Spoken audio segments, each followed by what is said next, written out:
그는 우리 죄를 위한 화목제물이니 우리만 위할 뿐 아니요 온 세상의 죄를 위하심이라. 아멘. 요한일서 2장 2절 말씀입니다. 여러분, 오늘 말씀은 굉장히 중요한 그런 말씀으로 받아들이시게 되기를 바랍니다.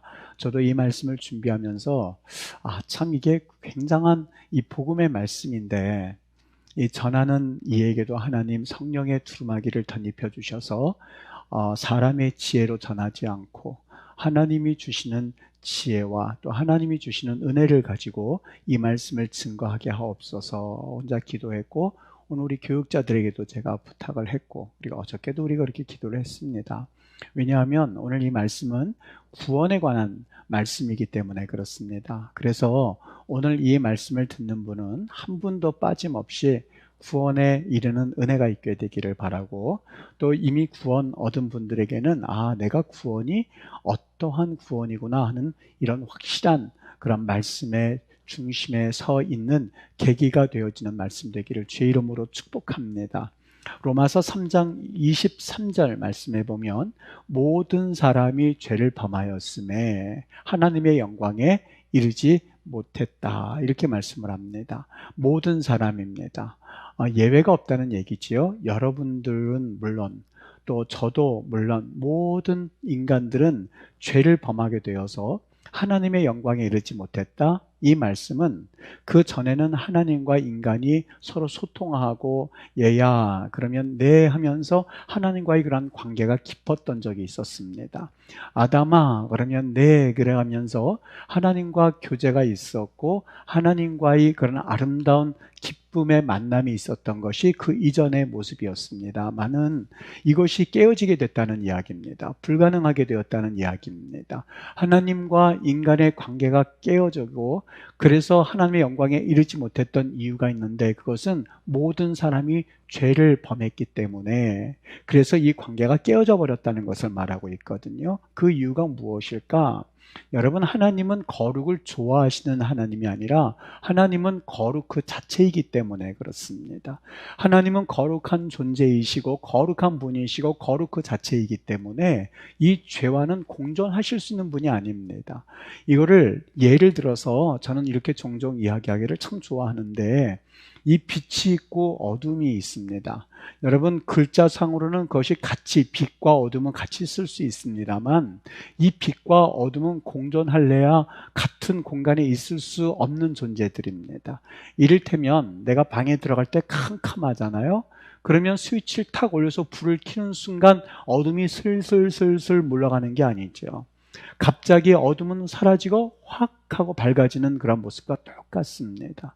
빛이 있으면 어둠이 존재하지를 못하고, 어둠이 있는 곳에 빛이 있지를 못합니다. 빛이 있는 곳에 어둠이 가까이 할 수 없다는 이야기입니다. 다시 말하면 빛과 어둠은 같이 공존할 수가 없는 것이지요. 여러분, 이것과 똑같습니다. 빛과 어둠 사이에 공통 분모가 있을 수 없는 것처럼 죄를 범한 인간에게는 하나님의 진노는 당연했습니다. 하나님이 실망했습니다.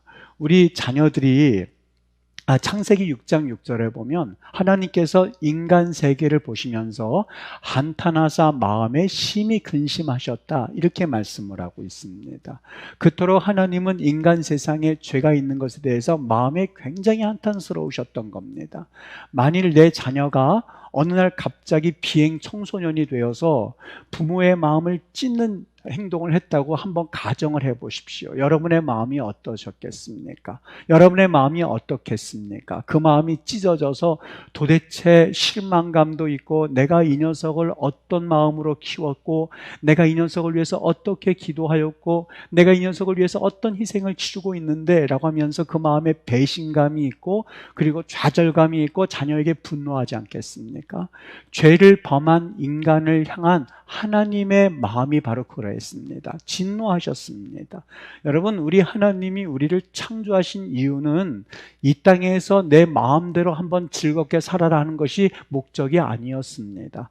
고린도전서 1장 9절에 보면 너희를 불러 너희를 불러서 그의 아들 예수 그리스도 우리 주와 더불어 교제케 하시는 하나님은 미쁘시도다, 이렇게 말씀을 합니다.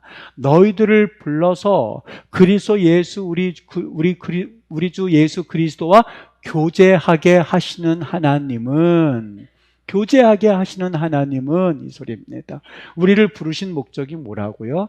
여러분을 부르시고 나를 부르신 이유는 이 땅에서 한번 마음대로 살아봐, 즐겁게 살다가 와, 이게 아니라 하나님이 얘야, 그러면 네 하나님 여기 있습니다, 내가 지금 너하고 이거 일을 하고 싶거든, 천지 창조할 때 동물들에게 이름을 붙이고 싶거든, 그러세요. 이제 내가 너하고 이런 교제를 나누고 싶거든 하면서 하나님께서 우리와 교제하시고 만나시고 대화하시고 축복하시고 사랑하는 그런 교제의 대상으로 여러분과 나를 부르셨습니다. 그런데 어느 날 이 모든 것들을 다 불가능하게 만들었는데 그 이유가 죄 때문에 그렇습니다. 하나님은 거룩 그 자체이신 분이기 때문에 죄된 인간과는 같이 교통하실 수도 없었고 대화하실 수도 없었고 그 인간과 어떠한 기쁨을 나누실 수도 없었습니다. 왜요? 빛이 있으면 어둠이 있으면 빛이 공존할 수 없는 이치와 똑같다는 겁니다. 인간과 인간 사이에는 벽이 생겨나게 되었고, 그리고 그 관계는 속절없이 무너져 버리고야 말았습니다. 사람은 생각했습니다. 그전에는 하나님이 얘야 이것이 선이거든, 그러면 인간들은 하나님과 교제하면서 그렇군요 하고 따라갔습니다. 그런데 죄를 범하고 난 다음부터는 인간은 내가 선하다는 것을 정하겠습니다. 하나님은 아무리 선하다고 그래도 나는 이거 나쁜 것으로 봅니다. 얘야 예배하는 것이 좋단다, 아닙니다, 그건 아닙니다 하면서 자기의 독단의 길을 걷기 시작했습니다. 하나님이 그거는 나쁘단다 해도 하나님 그게 재미있는 걸요, 음란하고 죄짓고 살인하고 죽이는 것 은근히 재미있는 걸요 라고 하면서 자신들이 선과 악을 판단하게 이르게 되었었던 겁니다.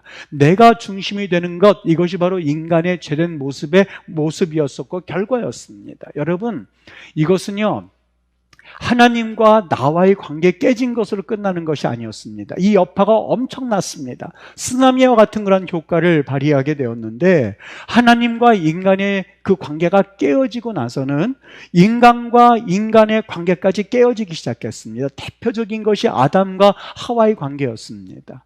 타락하기 전에 하와는 아담에게 어떤 존재였냐면, 이는 내 뼈 중에 뼈요 살 중에 살이다 라고 하는 그런 정말 사랑하는 관계였었고 아껴주는 관계였습니다. 정말 기뻐하는 존재였습니다마는 그들이 타락하고 범죄한 이후에는 하나님께서 내게 보내신 저 여자가 나를 깨어서 선악과를 먹게 하였습니다 라고 하면서 뼈 중에 뼈요 살 중에 살이었던 그 여인이 저 여자로 전락하고야 말았던 것이죠. 관계가 깨졌다는 말을 의미합니다. 여러분, 하나님과 인간의 관계를 깨고 하나님과 인간의 관계가 온전치 못한 사람은 사람과의 관계도 온전하지를 못합니다. 그게 얼마나 참 신비한 영적 원리인지 모릅니다. 여러분, 내가 다른 사람들과의 관계가 온전하지 못합니까? 그러면 먼저 하나님과 나와의 관계를 잘 한번 살펴볼 수 있어야만 합니다. 과거에 타락하기 전에는 뼈 중에 뼈요 살 중에 살의 관계였습니다. 그런데 저 여자로 전락하고야 말았습니다. 여러분, 이러한 기가 막힌 하나님께서 보시기에 한탄하시고 하나님께서 마음에 근심이 되어지는 이런 상황을 누가 해결할 수 있겠습니까? 인간은 해결할 능력조차 없습니다. 그들은 계속해서 타락의 길을 더 깊이 들어가고 말았습니다. 그때에 하나님께서 방법 하나를 제시하셨는데, 해답을 제시하셨는데 그것은 누구도 예측할 수 없는 방법이었습니다. 바로 화목 제물이라고 하는 방법이었었어요. 하나님의 아들 예수 그리스도를 화목 제물로 삼으셔서 깨어졌던 인간과 하나님과의 관계를 다시 이어붙이고 회복하고 복원시키기 위해서 예수님을 하나님께서 화목 제물로 내어놓으셨던 겁니다. 화목제라고 했을 때의 원어로 이거를 샬렘이라고 말합니다.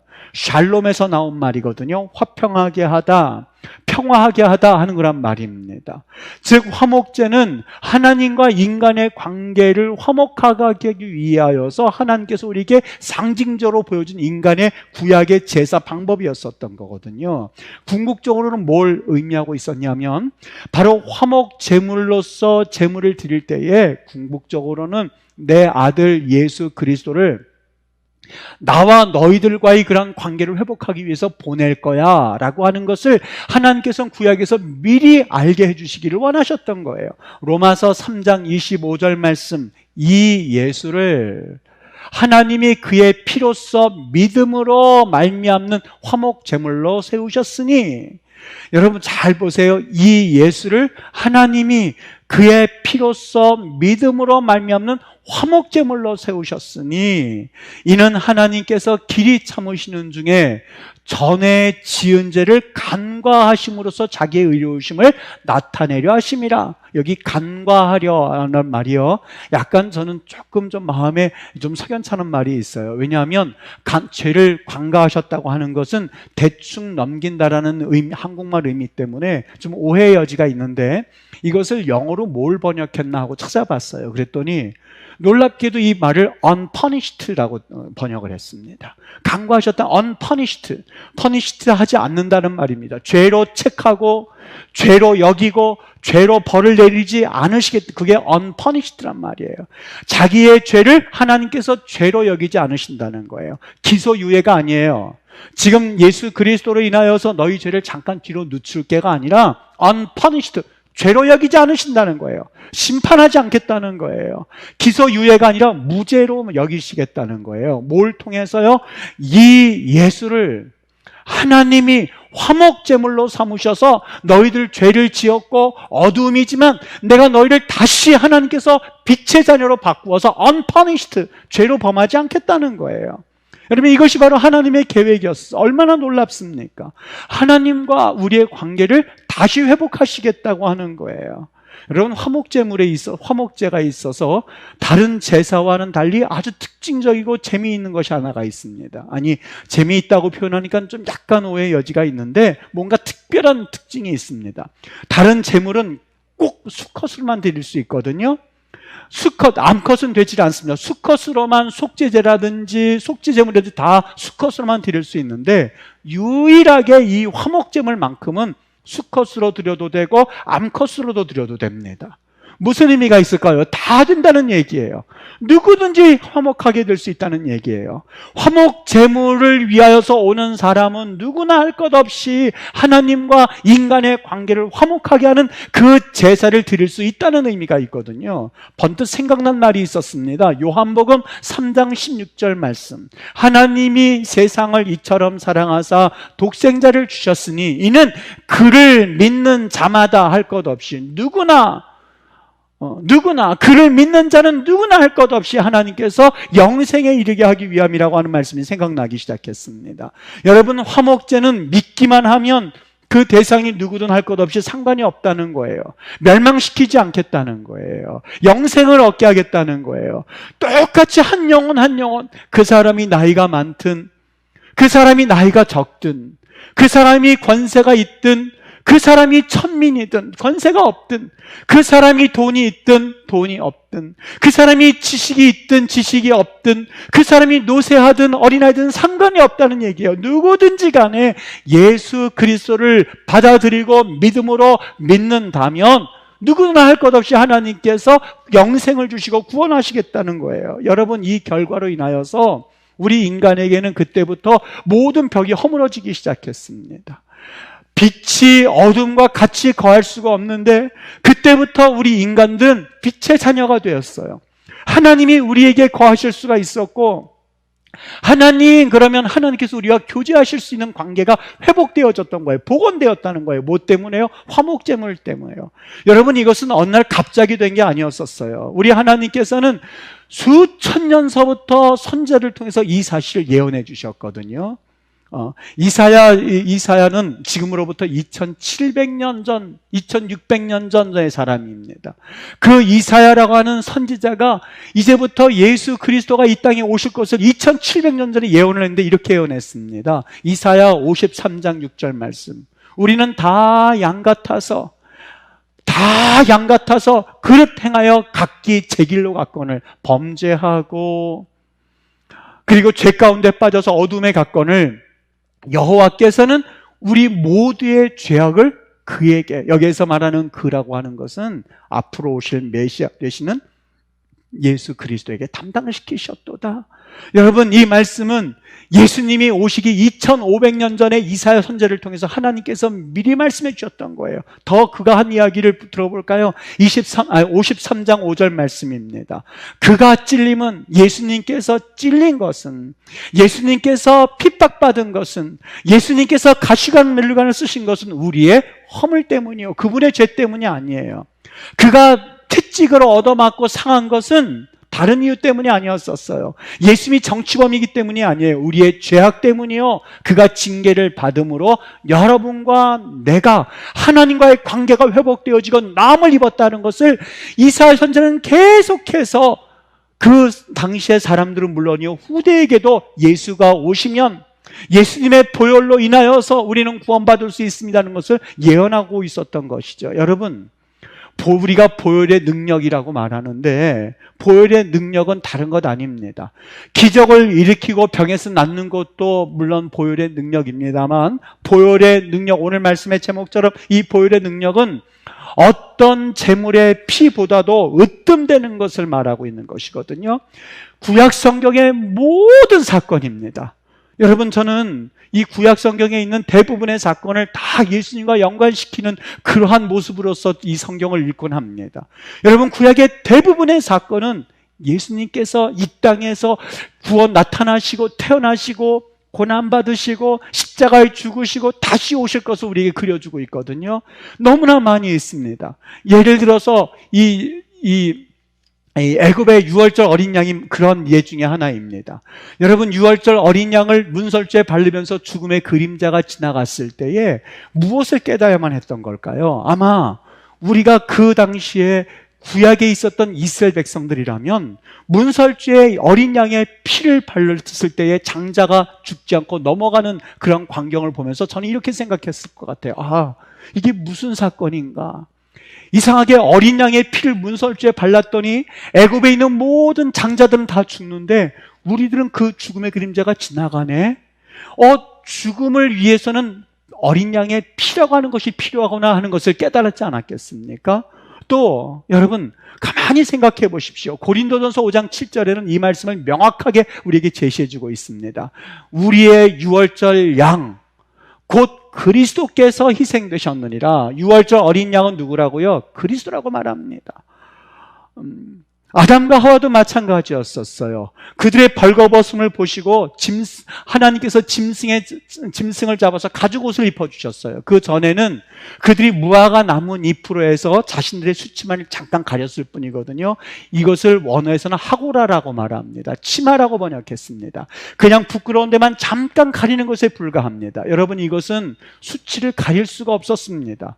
조금 있으면 말라서 툭툭툭툭 떨어집니다. 다시 해 입어야만 했습니다. 계속해서 매일같이 또 해 입고 또 해 입을 수밖에 없었습니다. 그런데 하나님께서 짐승을 잡아서 가죽옷을 만들어서 그에게 입혀주었거든요. 쿠토네트라고 말하거든요. 우리나라 말로는 이것을 어떻게 번역할 수 있을지 모르는데 우리 성경에서는 가죽옷이라고 번역을 했는데, 이 쿠토네트라고 하는 옷은요, 단순한 옷이 아니라 무릎까지 덮여지는 옷을 말합니다. 뭐 7부 바지가 그렇습니까? 5부 바지가 그렇습니까? 이 무릎까지 내려오는 바지를 일컬어서 쿠토네트라고 말하는데, 그때서야 비로소 그들의 수치를 가릴 수가 있었거든요. 아담과 하와는 느꼈어야만 했었어요. 아, 그렇구나. 우리가 나뭇잎으로는 우리의 수치를 가릴 수가 없는데 짐승이 피를 흘려서 그 가죽은 우리의 수치를 가릴 수 있겠구나 라고 하면서 그들이 뭔가 깨달았어야만 했었어요. 뭔가 이 짐승의 피와 그 다음에 이 피라고 하는 것과 수치라는 것과 관계가 있는 거구나 하는 것을 느꼈어야만 했었습니다. 여러분, 구약의 제사제도가 그렇거든요. 구약의 제사제도는 온전한 것은 아니에요. 왜냐하면 우리는 구약의 제사를 통해서 우리 죄가 사함받을 수 있다고 생각하는데 아니요, 온전한 것이 아닙니다. 히브리서 10장 4절에는 분명히 말합니다. 황소와 염소의 피가 능히 죄를 없이 하지 못하느니라.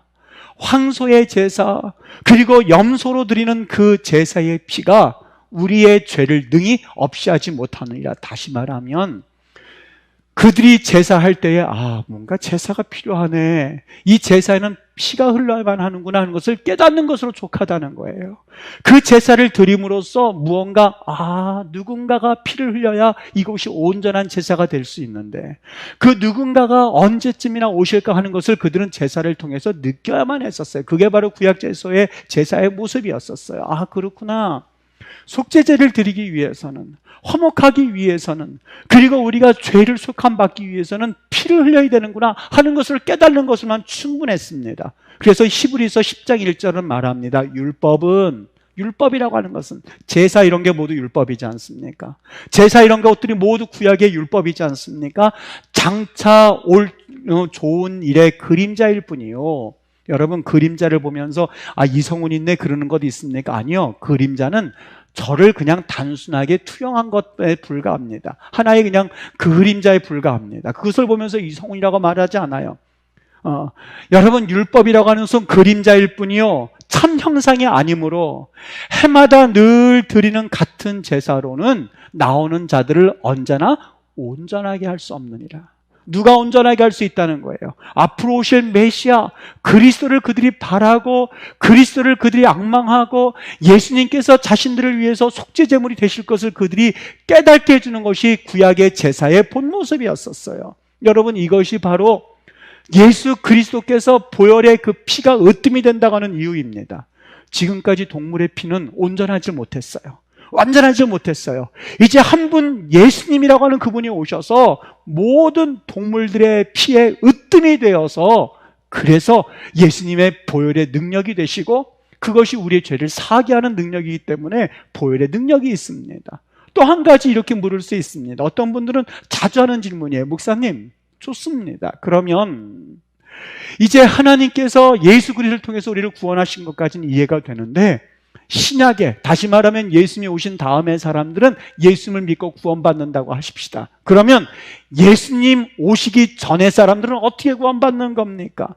무엇으로 구원받는 겁니까? 그 사람들은 예수를 알지 못했는데 어떻게 구원을 받는다는 말입니까? 여러분, 예수님의 구속 사건은 시간도 초월하고 공간도 초월합니다.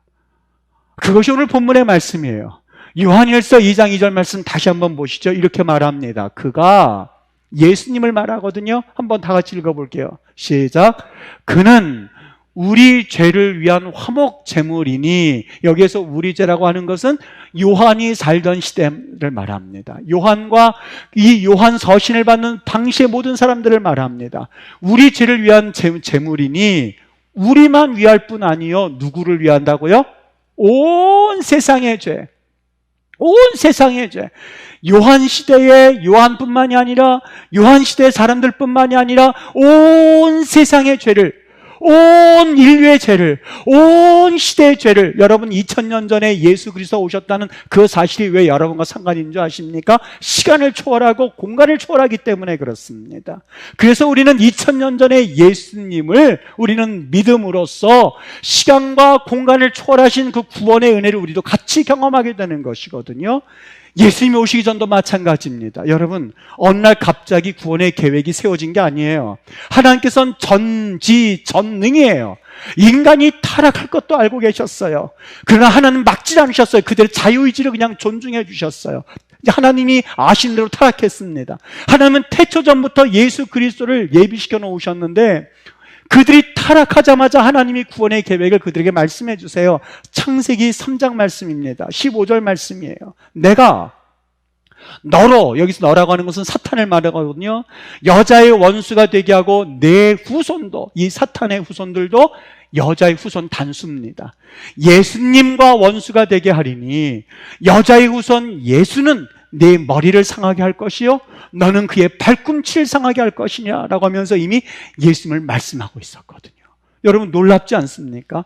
그가 타락한 즉시로 우리 하나님은 예수님에 대해서 말씀하고 계셨고, 예수님이 이 사탄의 모든 권세를 깨트릴 것을 이미 예언해 주셨고, 그것을 믿는 자마다 구원 얻을 것을 창세기 33장 15절 말씀해 주셨고, 계속해서 유월절을 통해서, 구약의 제사를 통해서, 선지자 이사야 선지자를 통해서 계속해서 내가 너를 구원할 거야, 예수를 믿는 자들은 구원받을 거야 라고 하면서 계속해서 말씀해 주셨거든요. 여러분, 지금도 예수님이 2000년 전에 오셨던 분이라고 해서 그분과 우리가 무슨 상관이 있어 하면서 예수를 들어도 부인하는 사람들이 얼마나 많은지 몰라요. 똑같습니다. 수천 년 전에 태어난 사람이라 한다 할지라도 앞으로 메시아가 올 것을 믿지 못한 채 마치 내일이 끝이라고 생각하는 것처럼 술 먹고 방탕하고 한 사람들이 얼마나 많았습니까? 그 중에서 하나님이 한 사람, 믿음의 사람을 택하셨는데 노아 있지 않습니까? 그는 하나님을 믿어드렸어요. 먼 훗날에 방주가 되는 그 모습을 꿈을 꾸면서 방주를 만들기 시작했어요. 그 방주는 예수 그리스도를 상징하고 있었던 것을 그가 알았는지 몰랐는지는 모르겠으나 그에게는 하나님은 신실하신 분, 하나님은 우리를 구원하실 분, 하나님은 예수 그리스도를 우리에게 보내주실 메시아를 우리에게 보내주실 만왕의 왕임을 그는 머릿속에 그리고 있었기에 그는 130년 동안 사실상 방주를 만든 건 아니겠습니까? 여러분, 바로 이러한 논리입니다. 우리가 하나님 앞에 구원받았다 하는 것은 2000년 전에 예수님이 아니라 시간을 초월하시고 공간을 초월하셔서 오늘 이 시간에 우리에게 다가오신 예수님을 믿으면 여기에는 구원의 은혜가 있기에 보혈의 능력이라고 말하는 겁니다. 구약에는 이러한 놀라운 예표들이 얼마나 많은지 모릅니다. 우리 하나님께서 구원의 계획을 세워놓으셨기 때문에 우리 하나님의 은혜의 풍성함이라고 하는 것은 그리스도 안에서 그의 은혜의 풍성함 되시는 예수님의 은혜를 따라서 그의 피로 말미암아 속량 곧 죄사함을 받았다고 말씀하고 있습니다. 사랑하는 여러분, 저는 오늘 이 말씀을 한 말씀만 여러분 정리해서 보여드릴 테니까 여러분이 마음에 꼭 담아두시기를 바랍니다. 로마서 5장 18절과 19절 말씀입니다. 그런즉 범죄로 많은 사람이 정죄에 이른 것 같이, 한 범죄로 많은 사람이 정죄에 이른 것 같이, 여기서 한 범죄라고 하는 것은 바로 아담이 지은 죄, 물론 하와도 지었습니다만 대표성을 지니고 있습니다. 아담이 범죄로 많은 사람, 여러분과 내가 정죄됐어요. 죽은 영혼들이 됐어요. 지옥 갈 영혼들이 됐어요. 죄인들이 돼버렸어요. 그러나 한 의로운 행위, 누구를 말하겠습니까?